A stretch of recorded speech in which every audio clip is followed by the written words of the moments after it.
Assalamualaikum warahmatullahi wabarakatuh. Bertemu kembali dengan saya Aji di channel Tri Aji Kaji Official. Bagaimana Baraya kabarnya di sana? Semoga selalu sehat dan selalu dalam lindungan Allah Subhanahu wa taala. Pada video kali ini saya akan menceritakan tentang kisah dari Kang Bakat Setiawan yang berjudul Kisah Evakuasi Almarhum Eri Yunanto yang terjatuh ke dalam kawah di Gunung Merapi pada tahun 2015. Sebelum kita lanjut ke ceritanya, saya meminta tolong kepada Baraya semua yang ada di sana untuk mengirimkan doa agar almarhum Eri Yunanto tenang di alam sana dan diterima di sisi Allah Subhanahu wa taala. Dan untuk keluarganya semoga selalu diberi kekuatan dan ketabahan. Berdoa menurut agama masing-masing. Berdoa mulai.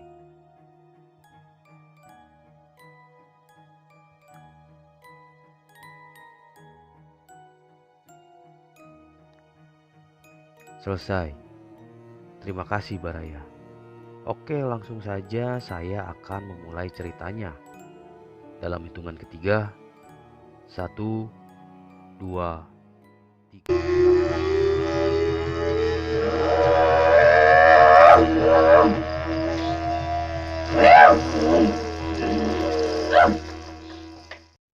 Hari itu Sabtu 16 Mei 2015. Ada yang istimewa di hari itu, di mana keponakan yang tinggal persis di depan rumahku akhirnya menemukan jodohnya dan melaksanakan pernikahan. Jam 7 pagi saya sudah mandi. Hal yang belum tentu sebulan sekali saya lakukan. Rasa bangga, bahagia dan iri semua melebur menjadi satu.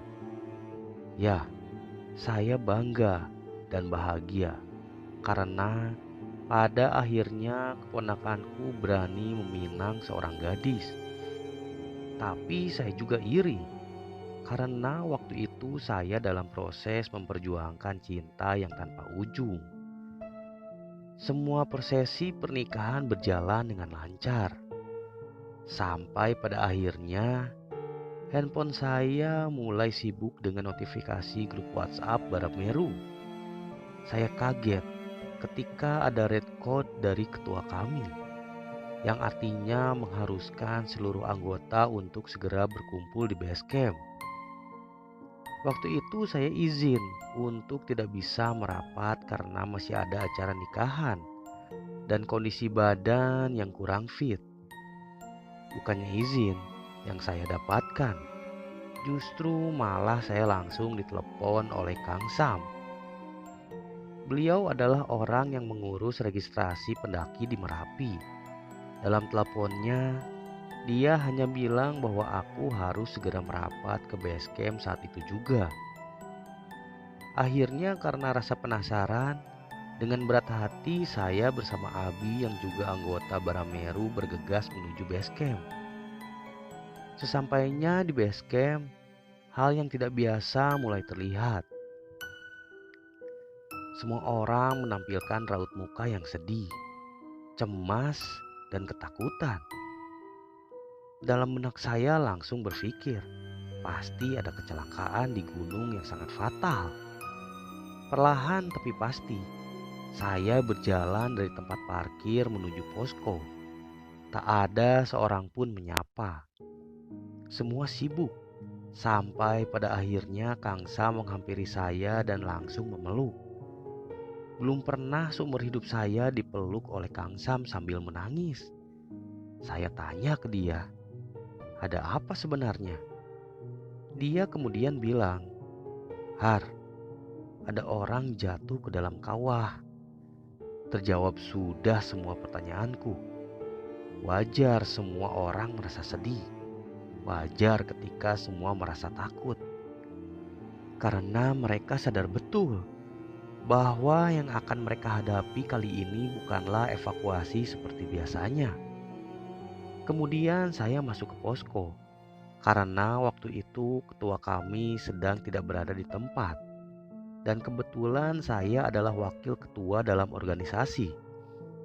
maka saya tidak boleh larut dalam kesedihan dan kecemasan teman-teman.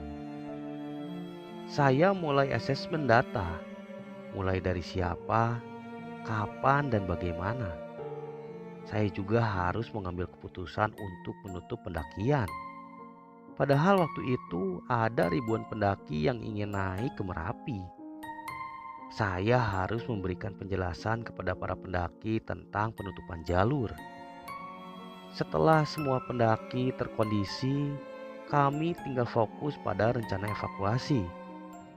Tanpa pikir panjang, kami berangkatkan satu tim yang tugasnya untuk membersihkan semua pendaki dari atas tanpa kecuali.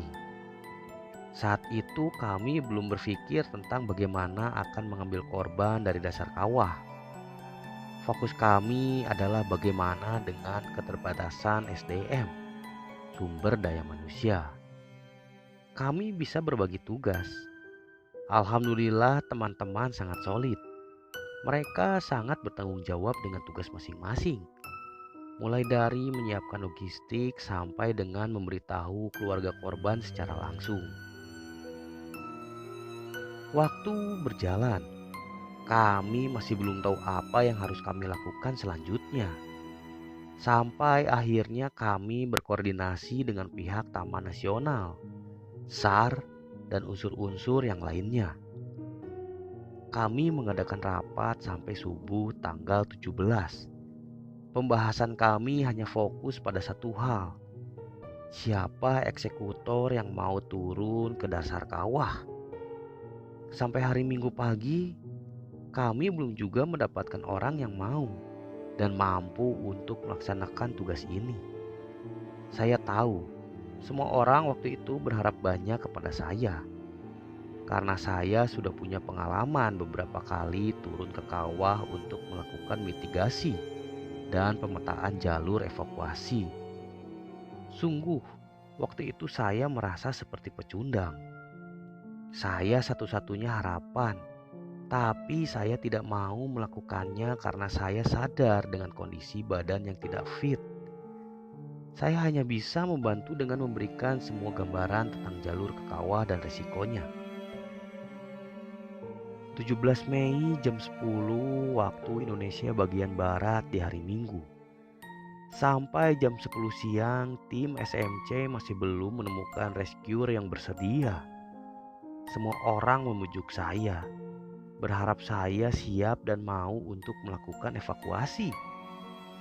Waktu itu saya benar-benar bingung dengan apa yang harus saya lakukan. Pada dasarnya, saya mau jika kondisi saya sehat. Tapi benar-benar waktu itu saya sedang tidak sehat. Akhirnya kami kembali mengadakan rapat koordinasi yang menghadirkan lebih banyak unsur, bahkan keluarga dari korban. Tak ada satu orang pun yang berani mengajukan diri termasuk saya. Rapat pun arah pembahasan lebih kepada mengharapkan agar keluarga korban bisa merelakan jenazah Eri untuk tidak diambil. Waktu itu dari pihak keluarga korban pasrah dengan tim. Jika memang benar-benar tidak bisa diambil, mereka hanya bisa pasrah. Dikuatkan lagi dengan kajian oleh para ahli bahwa ini adalah misi bunuh diri. Dalam hati saya bercampur aduk, karena bagi saya ini bukan misi luar biasa. Ini adalah hal yang sangat biasa. Hal yang sering saya lakukan. Apakah saya akan membiarkan jenazah untuk tidak diambil, sedangkan saya bisa untuk melakukannya? Perang batin terus berjalan antara menjadi pecundang atau menjadi pemenang. Rapat diakhiri dengan keputusan yang mengambang. Keputusan akhir dari rapat itu adalah menyerahkan semua ke saya. Kalau saya bersedia, maka operasi akan dilanjutkan. Tapi kalau saya tidak bersedia, maka operasi akan dihentikan dengan hasil yang nihil. Waktu itu saya benar-benar tidak lagi bisa berpikir. Karena kondisi badan saya juga tidak kunjung membaik. 17 Mei hari Minggu jam 1 siang. Di tengah kebingungan saya, kakak almarhum Eri menemui saya secara pribadi. Terjadi sedikit obrolan di sana. Kurang lebih seperti inilah obrolan kami. Mas Lahar, saya bisa ngobrol sebentar nggak? Oh bisa mas, silakan. Mas Lahar kan pernah turun ke kawah. Boleh nggak mas saya minta tolong? Saya nggak minta tolong Mas Lahar untuk ngambil adik saya kok. Saya hanya minta tolong nanti suatu saat kalau Mas Lahar turun ke kawah lagi, tolong fotokan adik saya, apapun kondisinya. Waktu itu saya tidak bisa menjawab apapun. Hanya bisa terdiam dan benar-benar merasa menjadi orang yang tidak berguna. Tapi permintaan kakak almarhum tersebut seperti menjadi tamparan keras. Benar-benar menjadi semangat baru.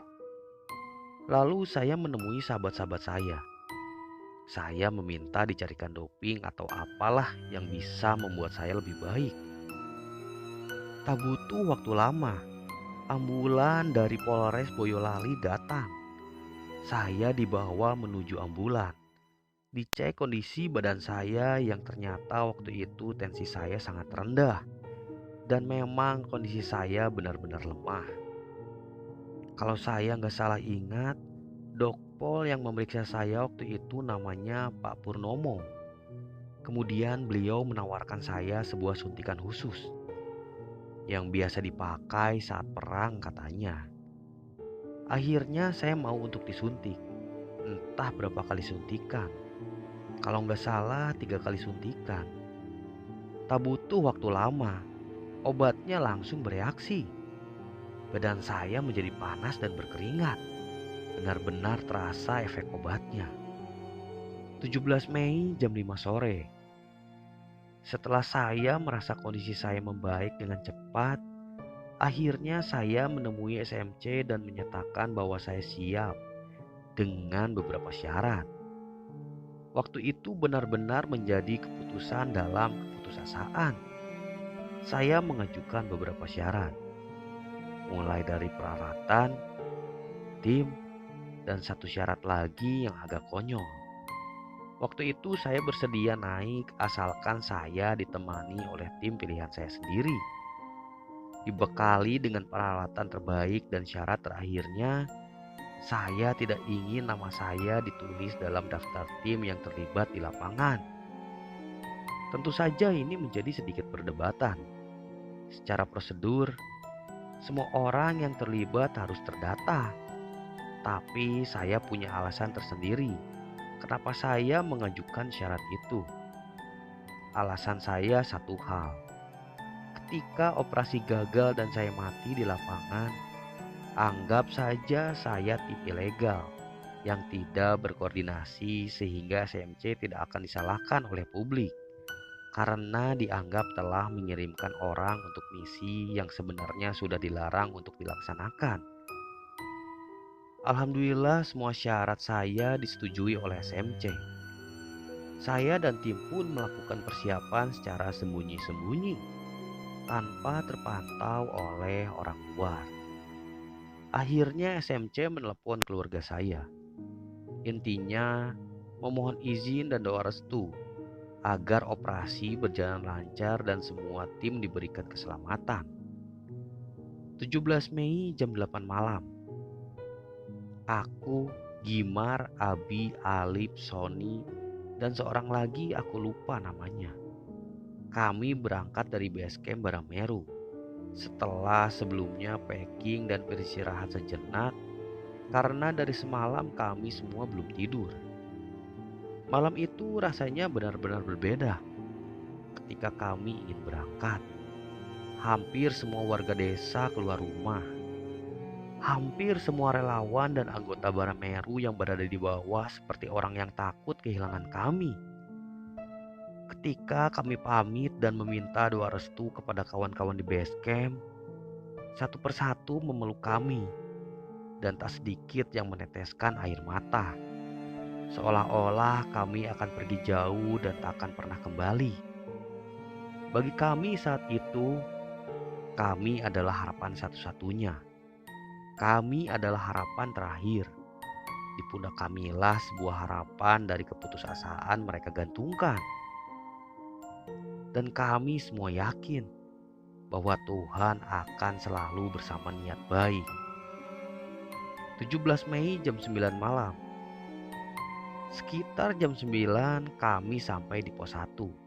Waktu belah. Cuaca saat itu mendung tebal. Tubuh kami terasa sangat berat. Tidak biasanya seperti ini. Mungkin karena kondisi fisik yang kurang fit atau mungkin kami terserang penyakit lapar termia. Jok ala Mas Lahar. Suatu kondisi di mana tubuh kurang makan.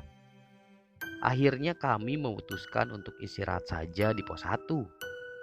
Kami keluarkan peralatan masak dan tidur. Kami masak mie instan dan membuat secangkir kopi. Kemudian kami tidur di pos 1 dan berharap esok hari akan cerah. Saat kami lelap tertidur, saya merasa ada seseorang yang membangunkan saya. Dan saya pun berdiri sambil mencari siapa gerangan yang membangunkan tidur indah ini. Aku lihat teman-temanku asik ngorok. Semua terlelap dan hanya aku yang terbangun. Aku kaget setengah mati ketika aku melihat sosok laki-laki dengan pakaian kejawen, berpakaian adat Jawa, mendatangiku dan bukan hanya satu orang saja, tapi banyak sekali. Kemudian dia memintaku untuk mendekat dan melambaikan tangannya. Tanpa pikir panjang aku pun menghampirinya. Lalu dia mengucapkan satu kalimat. Nak pancen Arab dicipuk monggo. Penting kudu kowe. Penting kowe orang nguyoh. Kalau memang mau diambil silakan. Asalkan kamu yang ngambil. Dan jangan kencing. Setelah kejadian itu, saya tak ingat lagi apapun. Sampai akhirnya Gimar membangunkanku. Aku anggap waktu itu hanyalah halusinasiku saja. Aku anggap hanya mimpi. Bagaimana mungkin saya bisa menahan kencing berhari-hari di atas sebuah gunung? 18 Mei jam 5 subuh. Setelah Gimar membangunkanku, kemudian kami semua kembali packing dan melanjutkan perjalanan ke Pasar Bubrah. Pagi itu begitu cerah. Badan saya pun terasa ringan dan benar-benar fit. Kami sangat bersemangat pagi itu. Semesta seperti mendukung kami. Dalam perjalanan kami menuju Pasar Bubrah, ada beberapa kejadian lucu yang kami alami. Lebih tepatnya dialami oleh Gimar. Beberapa kali dia harus berhenti untuk kencing, bahkan sampai buang air besar. Hal itu menjadi lucu, karena itu pengalaman pertama buat Gimar buang hajat di Merapi. Akhirnya setelah 40 menit perjalanan, kami sampai di Pasar Bubrah. Kami langsung menuju ke bunker, bertemu dengan tim Barameru yang lainnya yang memang sudah menunggu kami sejak hari Sabtu. Susu, kopi panas, dan mie instan sudah menyambut kami. Kami pun langsung menyantap hidangan istimewa yang dibuatkan oleh senior dan Pak Ketum. 18 Mei 2015 jam 7 pagi. Setelah kami cukup kenyang, kami pun bergabung dengan relawan yang lain untuk membuat skenario tentang apa yang akan dilakukan hari ini. Saya lupa siapa yang memimpin briefing itu. Akhirnya saya pun dipanggil untuk memberikan gambaran tentang rencana operasi versi saya. Garis besarnya, saya butuh 4 orang yang menemani saya turun sampai Blank 50. Saya siap turun sendiri ke dasar kawah, asalkan naiknya saya ditarik. Kemudian ditunjuklah 4 orang dari SAR DIY, Search and Rescue dari Istimewa Yogyakarta, yaitu Endro, Tato, Muksin, Mamet, kalau tidak salah ingat. Waktu itu kepercayaan diri saya semakin bertambah karena saya yakin saya didampingi oleh orang-orang yang profesional dalam bidang vertical rescue. Setelah berdoa bersama, kami pun naik dengan semangat membara menuju puncak. Sesampainya di puncak, kami persiapan semua peralatan yang benar-benar asing buat saya. Saya pun menjadi orang pertama yang turun ke kawah sampai ke Blank 50. Kemudian disusul oleh 4 orang lainnya. 18 Mei 2015 jam 9 pagi. Sekitar jam 9 kami semua sampailah di Blank 50. Blank 50 letaknya persis di dinding kawah Woro. Saya menamakan Blank 50 karena ketinggian tebing terakhir sebelum menuju dasar kawah itu sekitar 50 meter.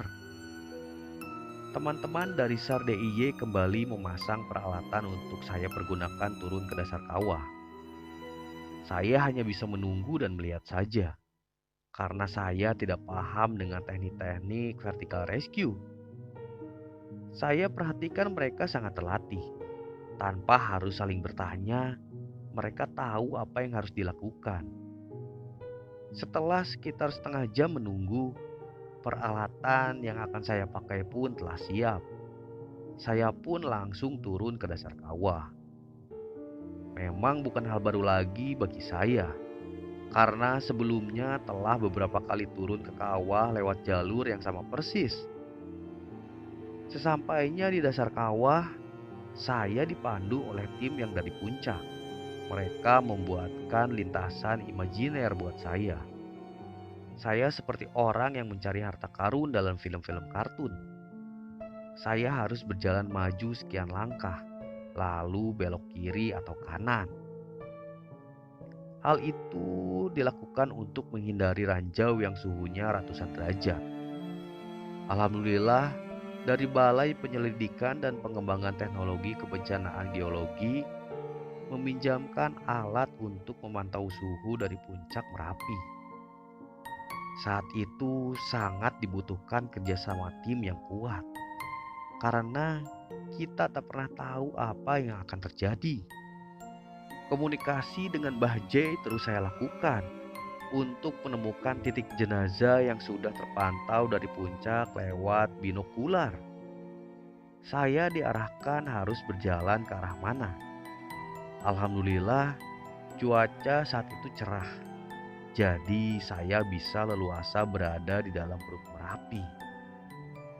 18 Mei 2015 jam 11 siang.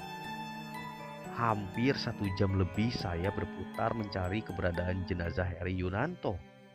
Dan akhirnya terlihat dari kejauhan sosok mayat yang sudah pasti itu Heri. Bayangkan, ketika kamu berada di dalam sebuah kawah berapi, hanya ada kamu dan sosok mayat dengan kondisi yang sangat memprihatinkan. Tak sanggup jika aku harus menjelaskan seperti apa kondisinya. Bayangkan sendiri ketika ada manusia terjatuh dari ketinggian 200 meter dan langsung menimpa batu yang tajam. Seperti kita menjatuhkan semangka dari ketinggian 20 atau 30 meter. Ya, itulah kondisinya. Setelah memberikan laporan kepada tim yang di atas, saya memutuskan untuk istirahat sejenak sambil menikmati rokok. Waktu itu logistik yang saya bawa hanya 1 botol teh pucuk dan sebatang coklat yang dikasih oleh sahabat saya ketika saya akan naik. Saat itu yang ada dalam pikiran saya hanya sebuah penyesalan. Kenapa ini harus terjadi? Kenapa harus ada korban? Kenapa peringatan saya tidak dihiraukan? Ya, tanggal 6 Mei atau 10 hari sebelum kejadian, saya membuat sebuah postingan di Facebook yang isinya adalah peringatan kepada para pendaki agar tidak ke puncak Merapi karena sangat berbahaya. Dan ternyata 10 hari setelah postingan yang sempat menjadi bahan bully, untuk diri saya sendiri karena dianggap terlalu berlebihan menyampaikan tentang bahaya puncak Merapi tersebut. Merapi seperti ingin membuktikan bahwa perkataan saya bukan hanya sebuah imajinasi yang berlebihan. Di tengah lamunan saya, kembali saya mengalami hal yang tidak masuk akal. Entah hanya ilusi atau nyata. Saya didatangi kakek-kakek yang sudah tak asing buat saya. Karena beberapa kali saya pernah melihatnya di pasar Bubrah. Kemudian dia bertanya kepada saya, "Nopole candala koyongonon dadak arep kojipuk." Mustokoku diidak-idak. Ben rasa kojipuk ben iso ge pepeling. Kenapa anak kurang ajar seperti ini harus kamu ambil? Mahkotaku diinjak-injak. Sudah, tidak usah diambil. Biar bisa dijadikan peringatan. Lalu aku jawab, "Pangapunten, Mbah. Melas keluargane woten ngandhap nenggo. Kulo nyuwun pila panjenengan jenazah Eri badhe kulo beto wangsul. Mohon maaf, Mbah. Kasihan keluarga korban menunggu di bawah. Saya minta kerelaan Anda. Jenazah Eri akan saya bawa pulang." Mbah itu berkata lagi, "Yo, nak pancen kudu kojipuk. Aku tinggalono. Karo kowe penting orang nguyoh. Ya, kalau memang harus kamu ambil, tinggali aku. Dan kamu jangan kencing." Merapi kuwi dudu mung tumpukan wato karo lemah. Rapi kuwi rogo. Rogo ki ono sukmane. Rawaten nang ora pengen ciloko. Sopo jidro bakal ciloko. Sopo sing tresno bakal oleh kemuliaan. Merapi itu bukan hanya tumpukan batu dan tanah. Merapi itu raga.